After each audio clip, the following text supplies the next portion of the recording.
오늘은 주여 기억하옵소서라는 제목으로 우리가 말씀을 한번 생각해 보겠습니다. 우리에게 있어서 소중한 것이 있습니다. 내가 가장 소중하게 여기는 어떤 물건이 있을 수도 있고요. 또 내가 소중하게 여기는 사람이 있을 수도 있습니다.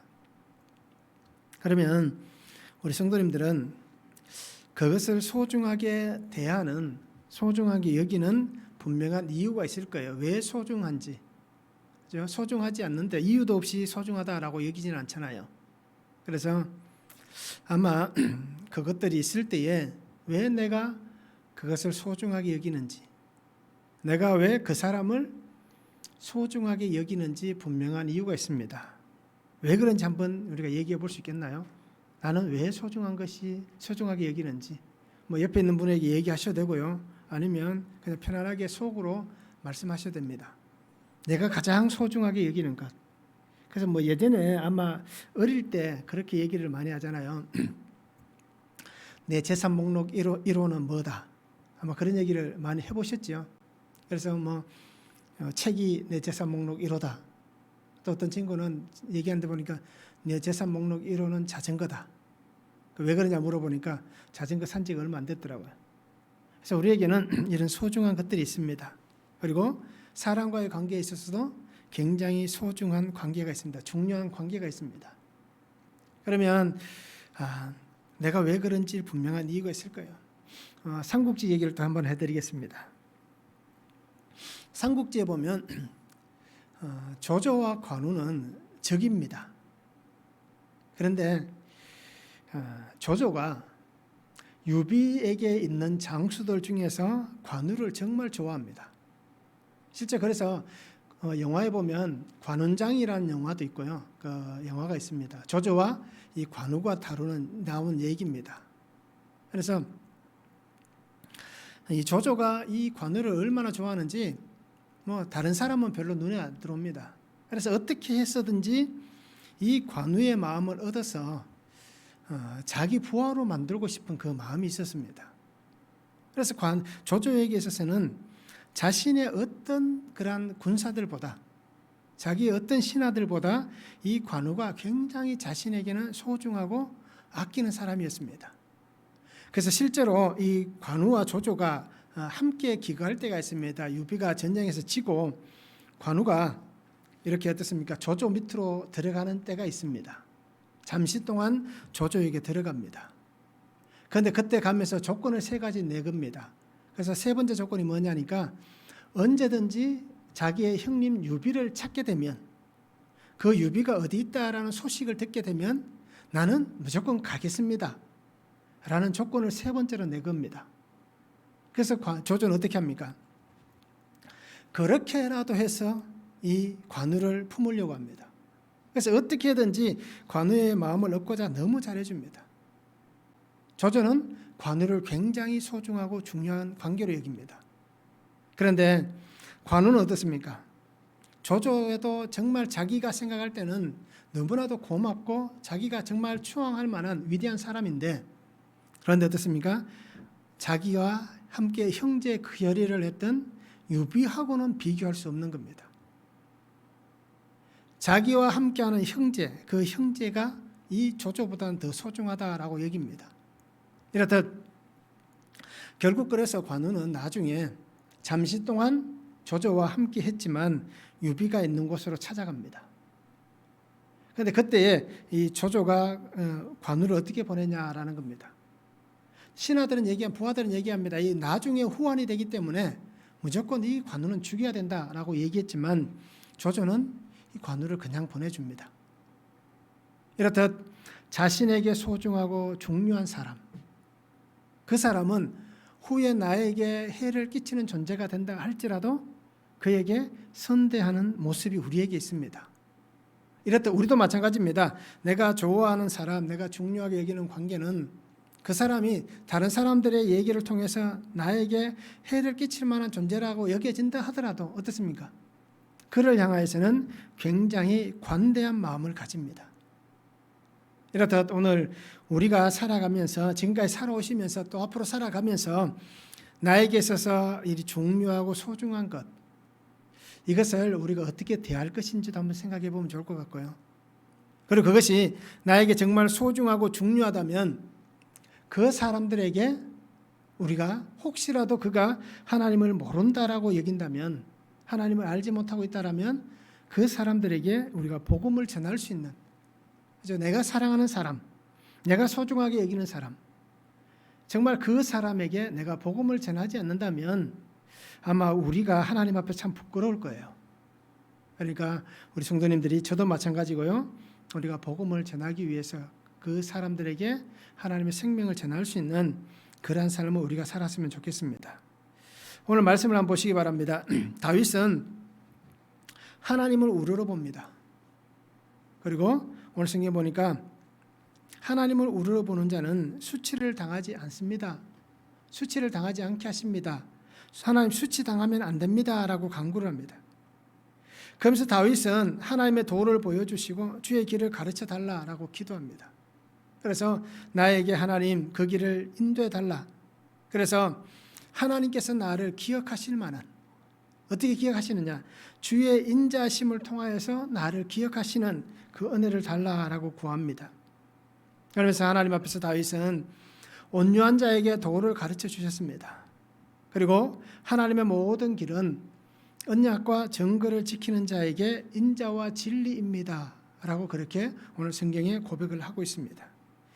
그래서 오늘 주여 기억하옵소서라는 제목으로 우리가 말씀을 생각하는데요, 어떤 사람을 주님께서 기억하시느냐. 첫 번째, 주님을 우러러 보는 자를 하나님은 기억하십니다. 그래서 1절에서 3절에 말씀합니다. 여호와여, 나의 영혼이 주를 우러러 보나이다. 나의 하나님이여, 내가 주께 의지하여 싸우니 나를 부끄럽지 않게 하시고 나의 원수들이 나를 이겨 개가를 부르지 못하게 하소서. 주를 바라는 자들은 수치를 당하지 아니하려니와 까닭 없이 속이는 자들은 수치를 당하리이다 라고 말씀합니다. 우러러 본다라고 말씀합니다. 이 우러러 본다는 것은, 이 히브리어의 뜻은 들어 올린다라는 뜻이 있습니다. 그리고 견딘다, 어떤 것을 나르다, 그리고 어떤 것을 붙잡다라고 얘기할 잡다라는 뜻이 있습니다. 그래서 이 우러러 보나이다라는 이 단어를 표준 세번역에서는 기다립니다라고 번역을 합니다. 그래서 나의 영혼이 주님을 기다립니다. 그래서 하나님 앞에서 자기의 마음이 어떠한지를 분명히 보여줍니다. 하나님을 우러러 본다, 하나님을 기다린다 라는 것이 그 사람의 진실된 모습의 고백임을 우리가 분명히 알아야 됩니다. 다윗은 하나님을 향해서 자기의 마음이 어떠한지를 분명히 보여줍니다. 자신의 마음과 삶이 오직 하나님만을 의지하는, 하나님이 나를 기억해 주지 않으면, 하나님 앞에서 내가 하나님을 바라보지 않으면 하나님 앞에 살아갈 수 있는 인생이 아니다 라는 것을 그렇게 고백합니다. 다윗은 자신은 지금까지 이렇게 살지 않았다라는 것을 분명히 보여주는 것이 뭐냐면, 세상의 방법으로 나는 살지 않았습니다. 세상 사람들의 계략 또는 세상의 지식, 그 사람들의 명철을 따르는 그러한 삶을 나는 살지 않았습니다 라고 얘기합니다. 그러면서 오늘 1절에서 말씀하는 같이 나는 오직 주님만을 우러러 보았습니다. 하나님만을 기다렸습니다. 오직 하나님만을 향한 삶이었습니다 라는 것을 분명히 고백하고 있는 것입니다. 시편 37편 5절도 보면 다윗이 이렇게 고백합니다. 내 길을 여호와께 맡기라. 그를 의지하면 그가 이루신다라고 말씀합니다. 누가 하나님 앞에 자기를 맡길 수 있겠습니까? 사람들은 전적으로 믿고 의지하는 것은 쉽지 않습니다. 사람이 사람을 전적으로 신뢰한다, 그 사람을 100% 의지한다 라고 말하지만, 그러나 실상은 어떻습니까? 100% 의지하지도 않고 100% 믿지도 않습니다. 그런데 하나님을 향하여서, 보이지 않는 하나님을 향하여서 자신의 길을 맡길 수 있다는 것, 그를 의지할 수 있다는 것, 이것은 바로 그가 어떤 삶을 살고 있는지에 대한 분명한 자신의 고백임을 보여주고 있는 것입니다. 그래서 다윗은 분명히 고백합니다. 나의 삶의 주인은 하나님이십니다. 그러기에 나에게 있어서 작은 것 하나, 사소한 것 하나까지도 오직 하나님을 향하여서 아뢰입니다. 그리고 그 뜻을 따라 살아가겠습니다. 나에게 말씀하시는 그 하나님만을 따라서 내가 살아가겠습니다 라고 그는 고백하는 것입니다. 다윗은 자신의 삶을 통해서 자기의 삶이 완전하지는 않았습니다. 항상 어떻습니까? 다윗이 살았던 삶을 보면 우리가 알듯이 그도 범죄하는 삶을 늘 살았습니다. 그렇기 때문에 그가 자신의 삶을 통하여서 완전하지 않다는 걸 너무 잘 압니다. 그럼에도 다윗은 어떻습니까? 항상 하나님의 말씀 안에서 순종했습니다. 그리고 하나님께서 주시는 말씀을 따라서 그 걸음을 옮겼습니다. 그리고 자기의 모든 삶은 하나님 주신 그 은혜 안에 살아가고 있다라는 그 고백을 담고 있습니다. 즉 자신의 삶은 하나님밖에 없다라는 것이 다윗의 고백입니다. 그러니까 오늘 성경에서 말씀하는 것 같이 수치를 당하지 않도록, 하나님 내가 부끄럼 당하지 않도록 나의 삶을 인도해 달라라고 그가 구하고 있습니다. 다윗은 하나님 앞에서 하나님만 바라보기 때문에 세상에서의 그 조롱과 수치를 당하지 않도록 하나님 내게 은혜 달라라고 얘기합니다. 그런데 세상은 어떻습니까? 세상은 끊임없이 조롱합니다. 세상은 끊임없이 수치를 줍니다.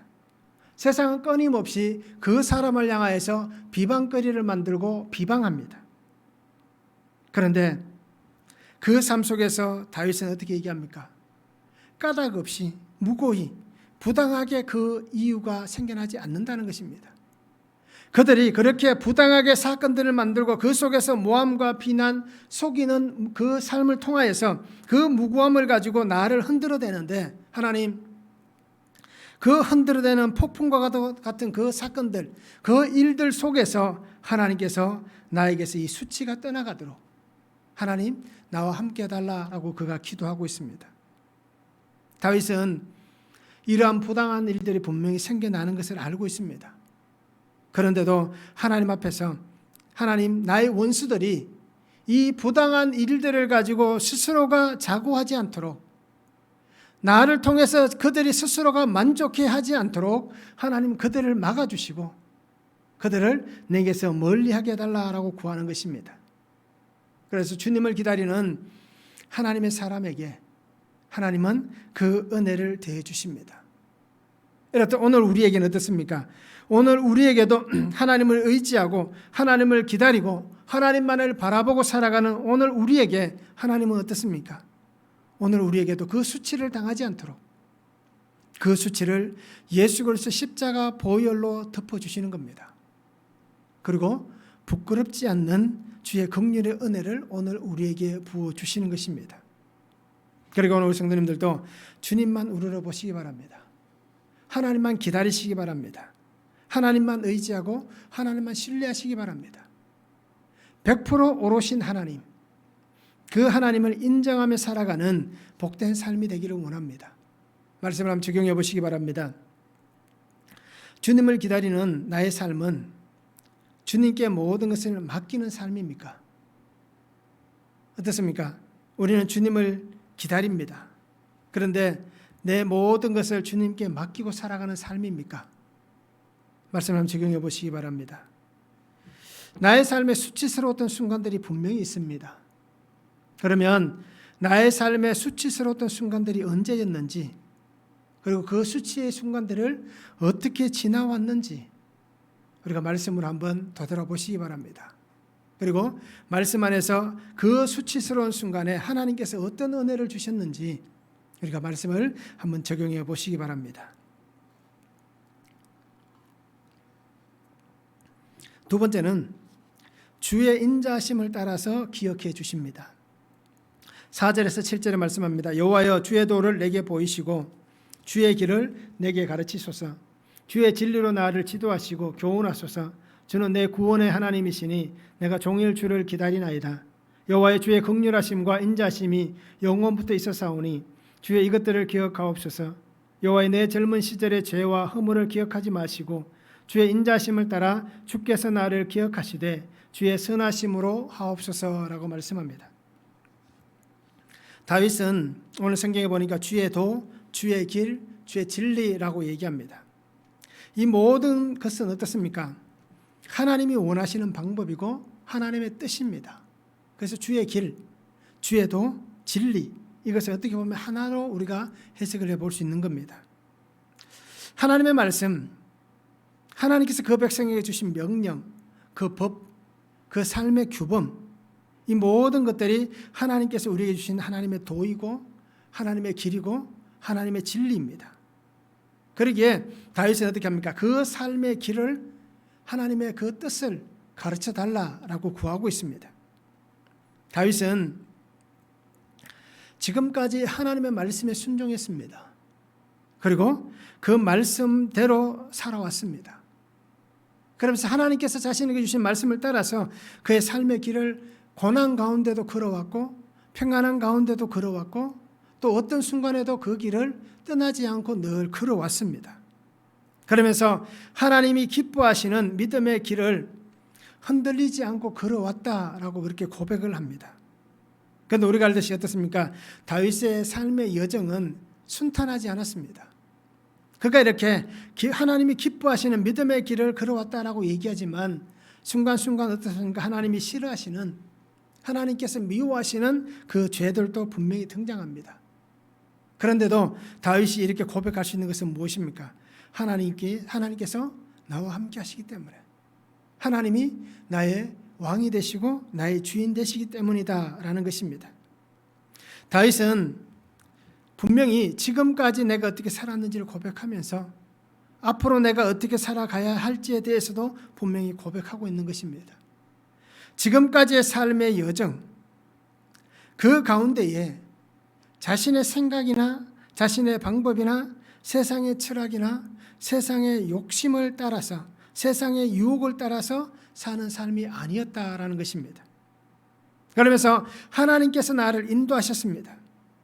하나님께서 나의 삶의 역사에 주셨습니다. 그러게 나는 하나님의 방법을 따라 살아왔습니다. 그러게 하나님, 앞으로 내가 살아가야 할 길도 하나님의 역사하시는 그 방법들을 따라서 살아가는 삶이 되게 해달라라고 그가 기도를 하고 있는 것입니다. 다윗은 긍휼의 은혜, 그 인자심의 은혜를 구합니다. 긍휼은 무엇입니까? 불쌍히 여기는 겁니다. 하나님의 자비하심과 하나님의 동정을 얘기할 때 긍휼을 얘기합니다. 인자는 친절과 자애와 자비를 얘기합니다. 그래서 인자라는 이 히브리어는 헤세드라는 단어를 씁니다. 헤세드의 단어는 뜻은 하나님의 약속에 기초한, 하나님의 언약에 기초한 하나님의 조건 없고 불변하시는 사랑, 그 사랑을 얘기할 때 인자라고 얘기합니다. 헤세드라고 얘기합니다. 그래서 우리가 예수님에 대해서 구약 성경에서 얘기할 때에 이 예수님을 표현하는 단어로 인자라는 단어를 쓰는 겁니다. 변하지 않는 하나님의 사랑, 그 사랑에는 조건이 없는 사랑이기 때문에 하나님께서 이 인자라는 단어를 구약 성경에서는 예수님을 표현할 때 사용하고 있습니다. 다윗은 하나님의 이 긍휼과 인자심의 은혜, 이 복이 멈추지 않고 끝까지 나의 삶 속에 역사하시는, 그래서 내 생애가 하나님의 긍휼의 은혜, 인자심의 은혜 안에서 하나님께서 기억하시는 그 은혜의 삶이 되었다라는 그 고백이 있는 것입니다. 그리고 그 은혜의 삶이 되면 좋겠다라고 그가 구하고 있는 것입니다. 다윗은 왜 이 인자의 주님을 구할까요? 왜 헤세드의 하나님을 구하고 있는 것일까요? 다윗은 때로 얼마나 악한 죄를 지었는지 잘 압니다. 사람을 죽이기도 합니다. 그리고 남의 부인을 빼앗기도 합니다. 그리고 남의 물건을 빼앗기도 하고요. 그러기에 이 다윗은 자신의 죄가, 또 자신의 악함이, 또 하나님께서 하지 말라라고 말씀하셨던 그 인구조사라든지 그러한 일들을 통해서 하나님 앞에서 불순종하는 그러한 삶의 모습이 있었습니다. 그러한 삶의 모습 속에서 어떻습니까? 하나님께서 나를 조건 없는 그 사랑, 변하지 않는 그 사랑의 은혜가 아니면은, 하나님의 그 은혜가 아니면 내가 하나님 앞에서 은혜의 생명을 누릴 수 없다. 하나님께서 구원하시는 그 구원의 자리에 들어갈 수 없다. 하나님께서 나를 붙잡으시는 그 붙잡힘 안에, 내가 사로잡힘 안에 들어갈 수 없다라는 그 마음이 있었기 때문에 다윗은 이 헤세드의 주님을 구하고 있는 것입니다. 이 주님을 구할 수밖에 없습니다. 하나님의 이 변함없는 사랑이 아니면 나는 살 수 없다는 겁니다. 그리고 오늘 우리도 마찬가지입니다. 이 하나님, 이 예수 그리스도의 이 보혈의 은혜, 예수님의 이 긍휼의 은혜가 아니면 우리도 하나님 앞에 있을 수가 없습니다.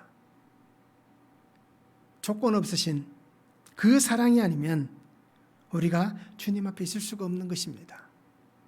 그러기에 이 마음을 우리가 분명히 보시기 바랍니다. 다윗은 말씀합니다. 젊은 시절 나의 죄와 허물을 기억하지 말아달라라고 용서를 구합니다.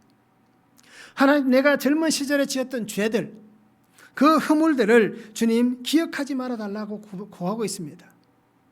자기가 얼마나 나쁜 자인지, 얼마나 악행을 저질렀던 자인지를 분명히 고백하는 겁니다. 다윗도 순탄하진 않았습니다. 수도 없이 많은 악행을 저질렀습니다. 하나님을 향한 믿음과 열정 그리고 소망을 가지고 살았으면서도 불구하고 그는 이런 범죄자의 자리에도 있었습니다.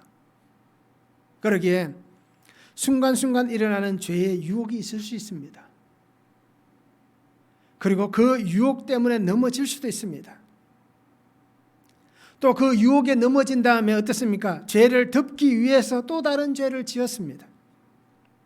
결국 이 죄의 유혹과 이 죄의 악함, 이것을 끊어낼 수 없는 어떻습니까? 반복되어지는 다람쥐가 쳇바퀴 돌듯이 늘 습관적으로 반복되어지는 이 죄 속에 살아가는 삶이었습니다.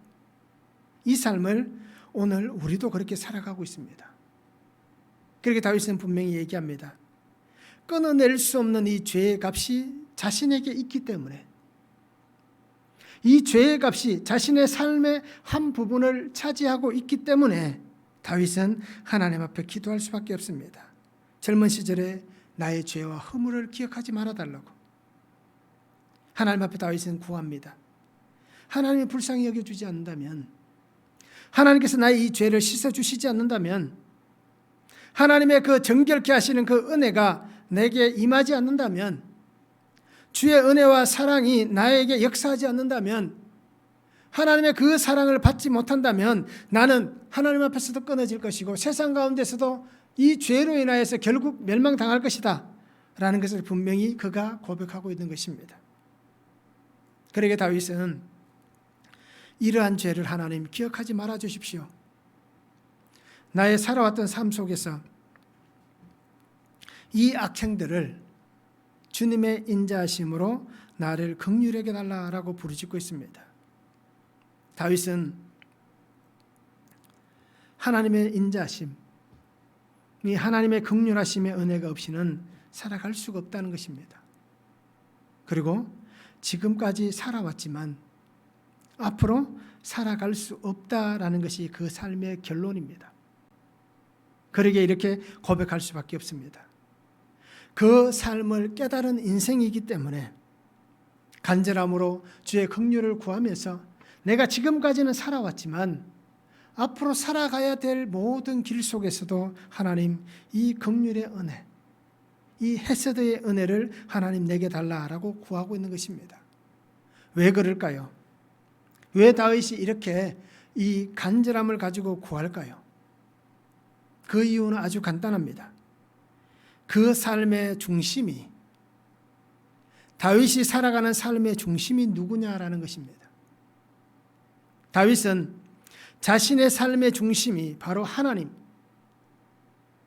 하나님께서 나의 삶의 중심입니다 라는 이 삶의 모습을 오늘 우리에게 보여주고 있고, 이 삶의 모습을 그가 지금까지 보여주었습니다.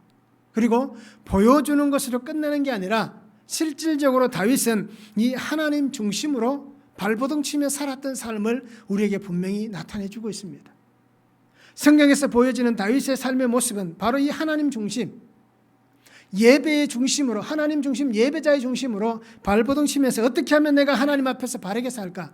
어떻게 하면 내가 하나님을 찬양하며 하나님 앞에 영광을 올려드리고 예배자로서의 내가 하나님 앞에서 살아갈까? 이 삶을 가지고 다윗이 얼마나 애쓰고 노력하며 발버둥 쳤는지 말씀은 우리에게 분명히 증거해 줍니다. 그렇게 다윗은 어린 시절부터 지금 자신의 삶의 모습에 나타나는 이 죄와 허물, 즉 부주의나 실수, 사람이 살다 보면 부주의 때문에 또는 실수로 인해서 죄를 지을 수 있잖아요.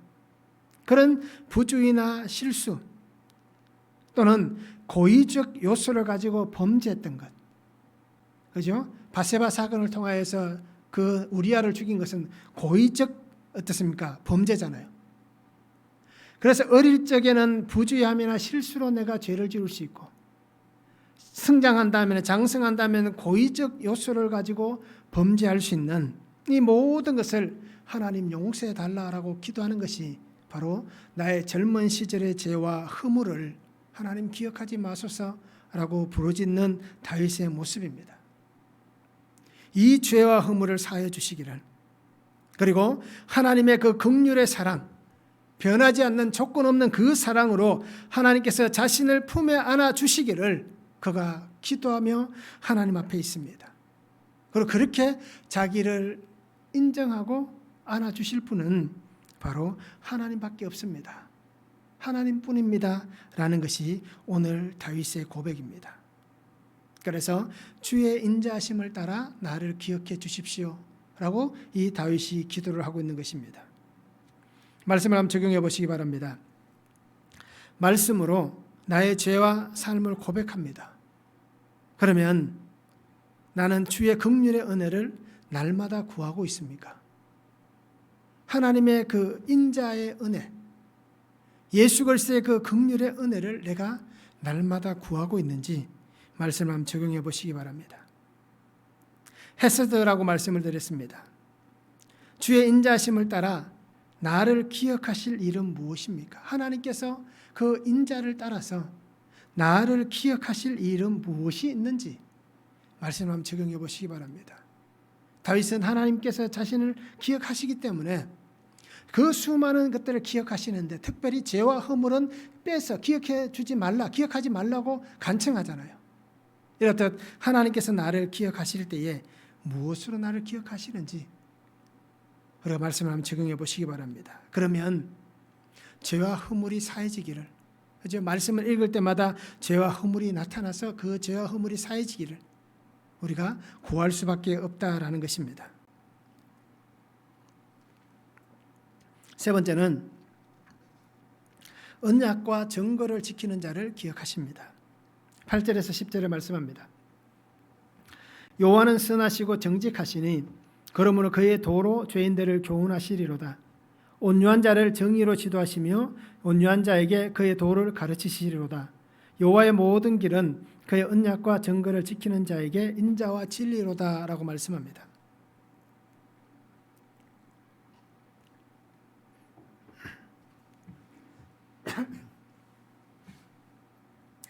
죄인들은 어떤 사람일까요?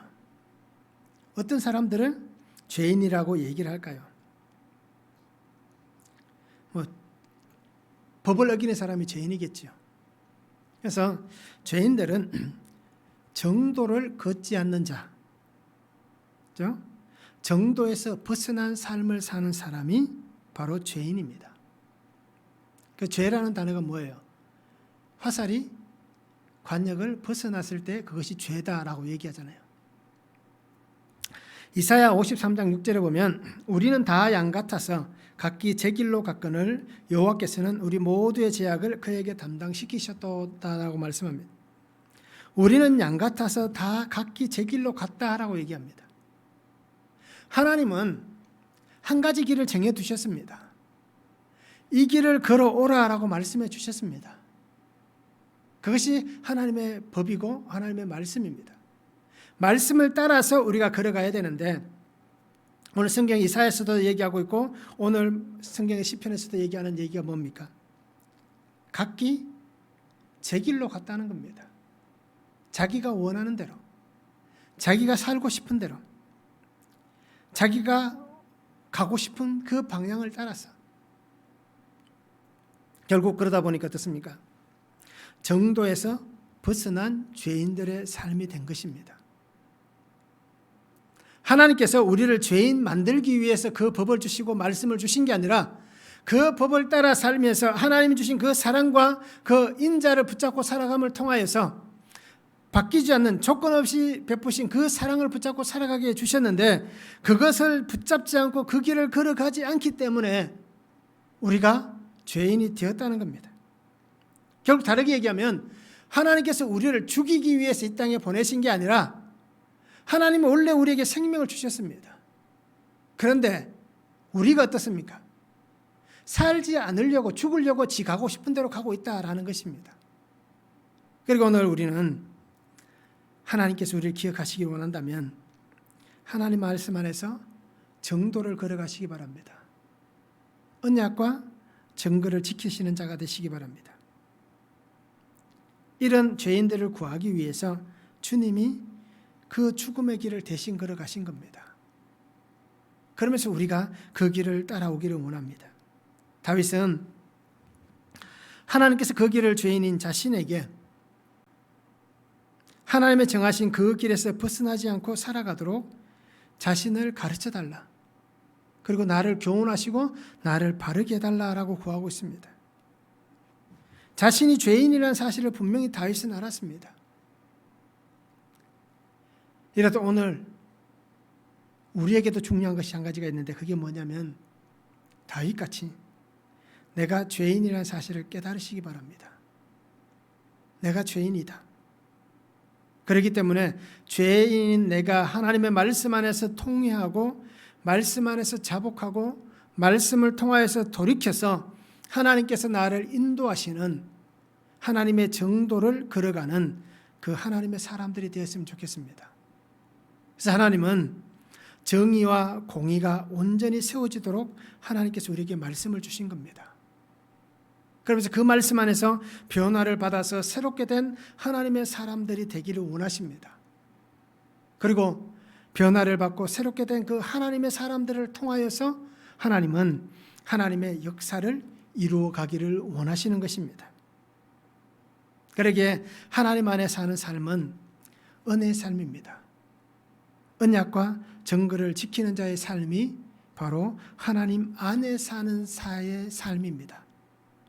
다윗은 자신이 하나님의 언약과 정거를 지키는 그 삶을 살아왔습니다.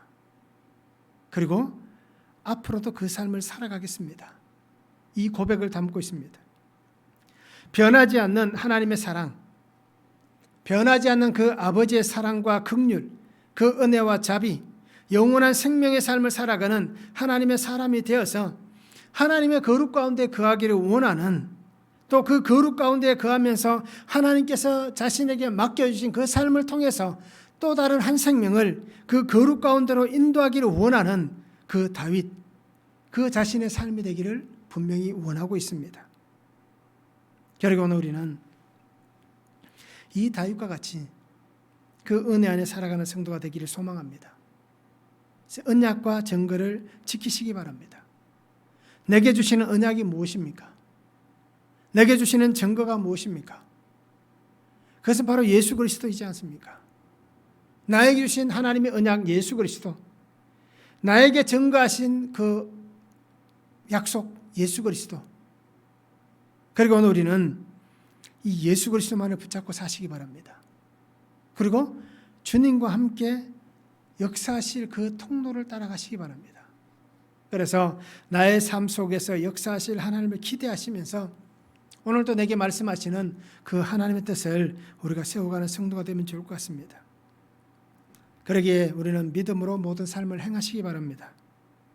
하나님께서 행하시는 그 길, 그 인도하시는 그 길에서 하나님을 붙잡으시기 바랍니다. 그리고 그 손을 놓지 않으시기를 바랍니다.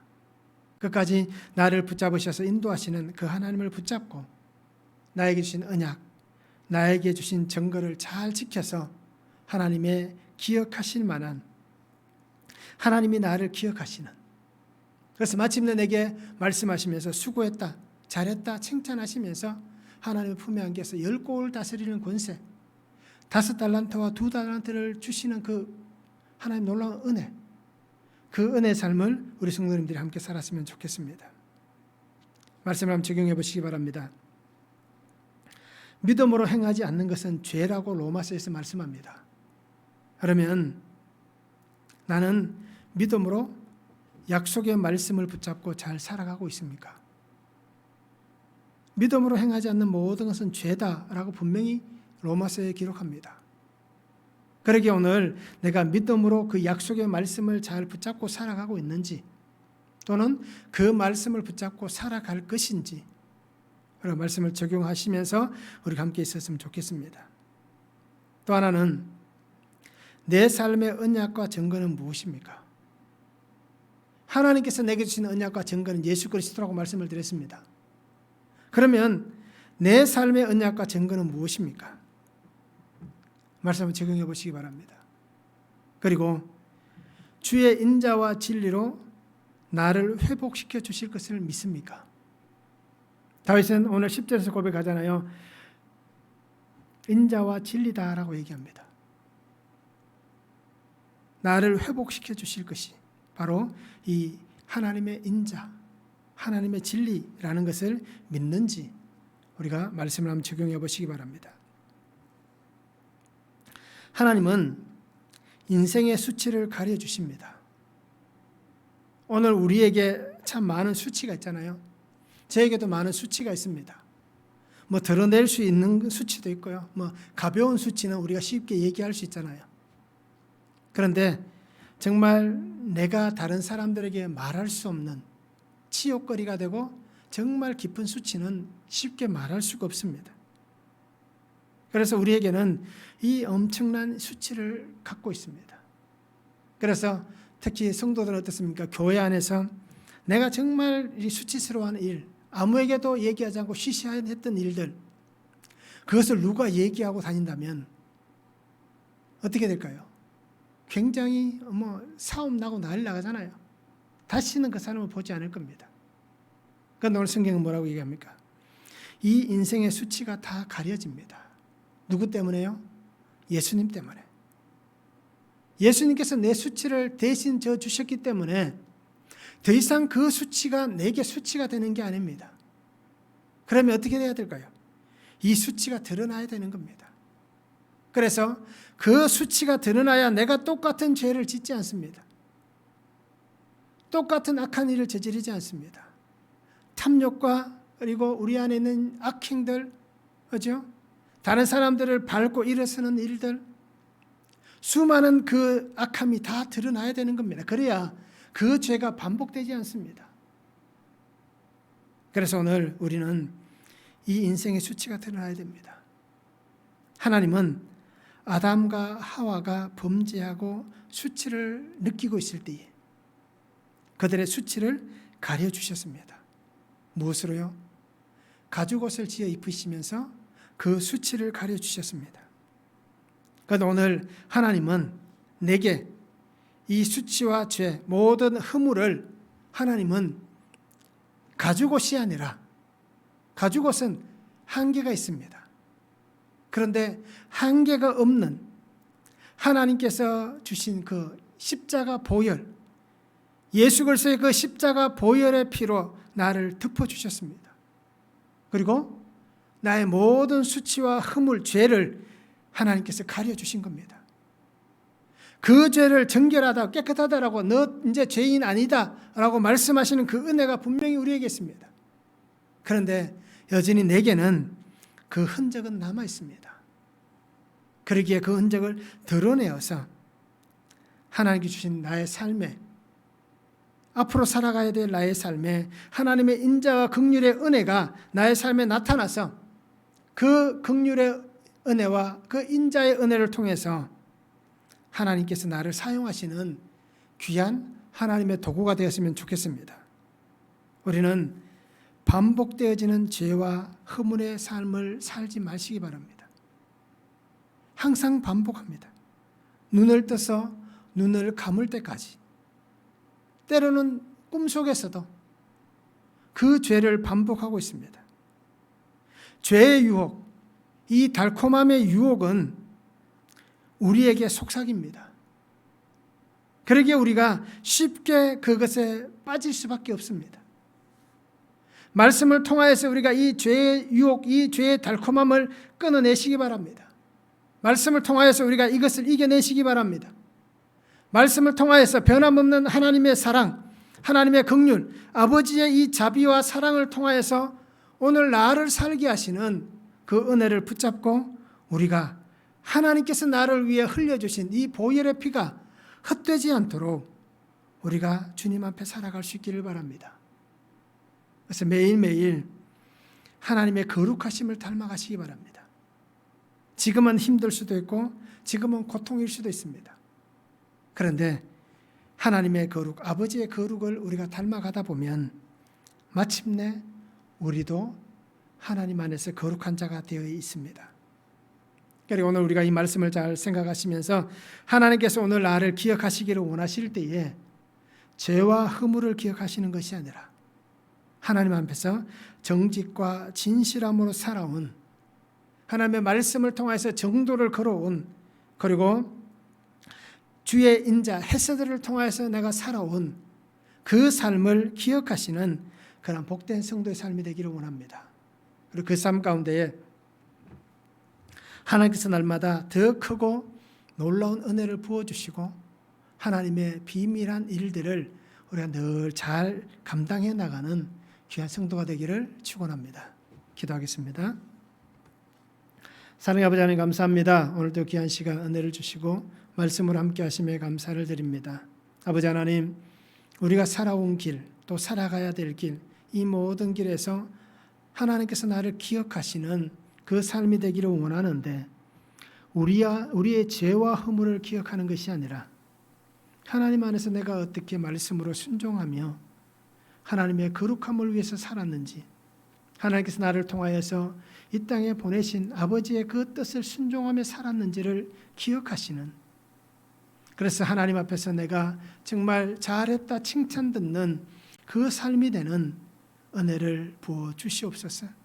그래서 내가 살아가야 될 앞으로의 모든 삶의 여정도 아버지 하나님 믿음으로 결단하며 하나님의 뜻을 따라가며 말씀의 길을 벗어나지 않고 하나님과 함께 정도를 걷는 말씀의 법을 따라가는 예수 그리스도의 십자가의 길을 따라가는 그 믿음의 삶이 되도록 주님 은혜를 다하여 주시옵소서.